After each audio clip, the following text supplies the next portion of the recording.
history, leaders have come together to try and change the world for the better, with brilliant ideas ahead of their time.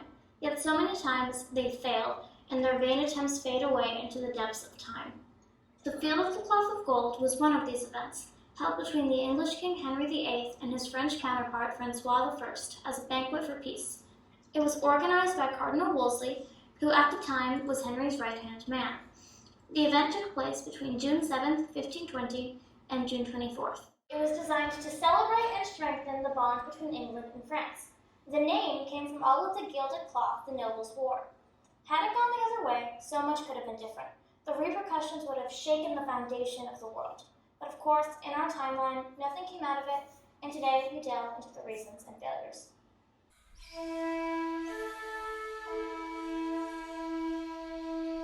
Cardinal Wolsey was a man who wanted world peace.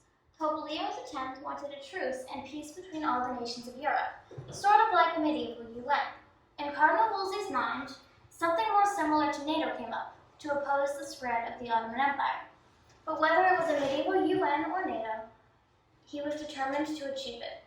In 1518, he designed the Treaty of Universal Peace, which made this dream a reality. Next, he turned to England's historic enemy, France, to organize peace. King Henry VIII and King Francois I were at the height of their power. Despite being quite young, both had seen success in the battlefield, and both had made their mark on the world, Henry being slightly older. Both were extremely ambitious and wished for greater achievements. In medieval times, the best way to make your name was to go to war, so the two were constantly at war. Henry had previously invaded France twice before, in 1512 and 1513. He wished to be the King of France like his ancestor. Francois, on the other hand, wished to be the Duke of Milan. He succeeded in this in the Battle of Marignano in 1515. Both were true Renaissance men. Henry was a patron of the arts, and Francois helped to develop French as a language. Both begrudgingly admired each other. So, at the request of Pope Leo X, they agreed to meet in person. To seal the alliance, Henry betrothed Princess Mary to Francois' son. A neutral location between English territory and a French town was selected for the summit. In preparation for the event, the French organized a simply massive number of workers, and a temporary palace was erected. An army of tent makers began making an array of tents, the most spectacular being a 120-foot-tall golden tent. Sadly, it blew down before the festival began. On May 31st, 1520, Henry VIII and Catherine of Aragon boarded a ship in Dover and landed in English-occupied Goliath. There were many activities during the 18 days of this festival, including jousting, horseback combat, and infantry combat. Prior to the festival, the two kings had decided not to compete against each other. Even though both were great warriors, the organizers feared having the two kings face off against each other would cause insult to the loser's nation. In addition, the two kings fighting together would show off the alliance. As a result, the kings fought together against swarms of voluntary English and French knights known as the challengers. It is important to note that these military sports were a way to show off their skills on the battlefield. On June 23rd, Cardinal Wolsey held Mass in a temporary chapel. The two courts sat together, and the choirs of the two nations took turns singing. Jousting was a popular sport. In this sport, two knights on horseback would charge at each other with long lances. The point was to knock off the opposing knight. To complete it all, nobles wore costumes to pretend they were ancient heroes, such as Hercules or King Arthur. There were also many unofficial sports, such as archery or wrestling. The queens were also present. Catherine of Aragon was a skilled diplomat and extremely educated. However, in medieval times, giving the king an heir was more important, and as Queen Claude of France already had two sons, she would have overshadowed Catherine. A constant shadow to the events was Charles V, head of the Holy Roman Empire. Charles was a new emperor, having just been elected to the throne and being just 19 years old.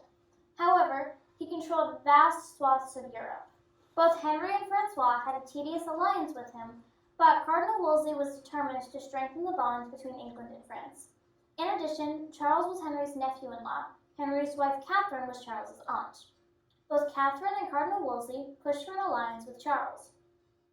England being smaller than France, Charles would be an important ally in any future conflicts. Francois, on the other hand, worried about Charles's power and influence and wished to keep him under control. In addition, Charles had territory near the location of the Field of the Cloth of Gold in neighboring Belgium. He was very influential before, during, and after the Field of the Cloth of Gold.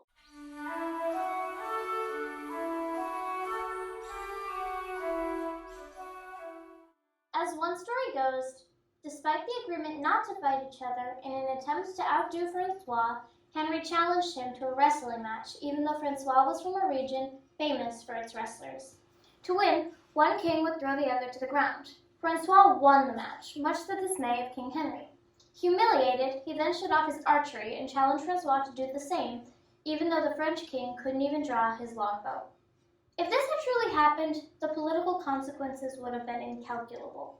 Both kings would have had a grudge against each other, which would have hindered diplomatic progress. Much fine food was also served. Records show that the English brought 266,000 liters of alcohol. Some of this would have gone into the wine fountain outside the temporary palace.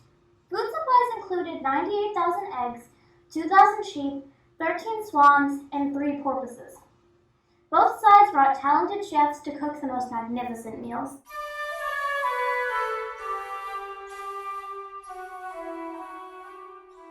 A magnificent dragon flew over the site. The dragon was actually a kite that was pulled by a chariot.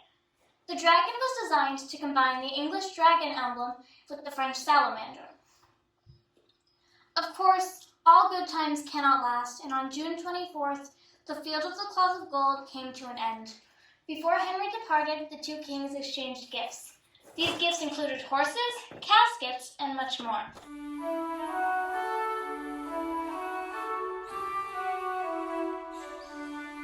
However, even after this huge party lasting weeks, the aftermath was not as successful as intended.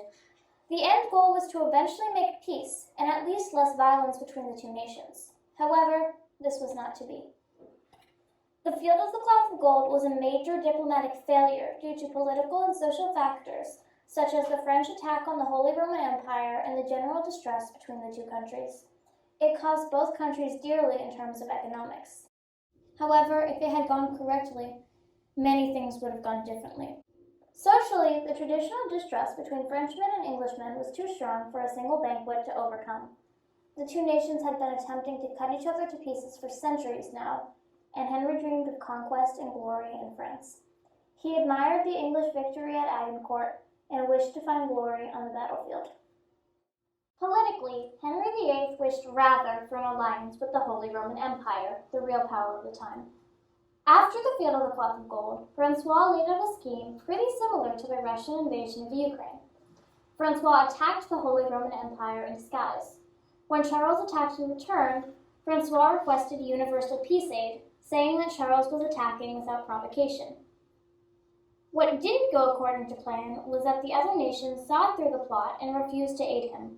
Henry, fearing Charles's mighty military and political power, decided to back him.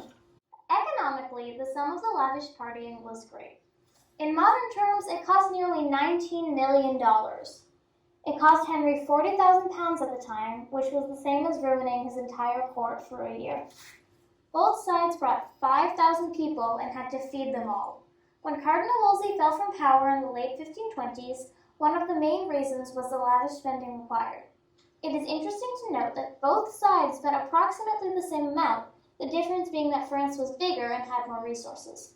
The vast money was spent to show off the power and resources of each country. However, it is important to note that despite the hefty price tag, it was still far cheaper than going to war. If the treaty had lasted, many things could have gone differently. The English split of the church, for example. If the summit had gone correctly, it could have been prevented. So much bloodshed, so much conflict, so much religious persecution could have been avoided if Francois had decided to take Henry's side. If the treaty had lasted, the American colonies' revolt could have been quelled and beaten, since French aid was essential in their success. The alliance could have lasted for centuries into modern days, or it could have broken apart within decades.